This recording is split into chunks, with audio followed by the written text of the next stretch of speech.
is a quick Jets GPS CNMS vehicle camera system tutorial on how to change the server address. We've just migrated over to a new server. So if you've got your auto login selected, then that needs to be deselected. So up at the top of the screen here, you've got system set parameter. Drop down onto system settings.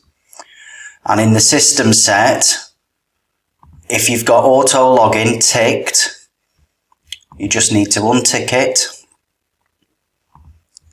close it down, and then when you log in, you'll be able to change the server address, which is www.ewtlive.co.uk, and I'll pop that in the notes on this video.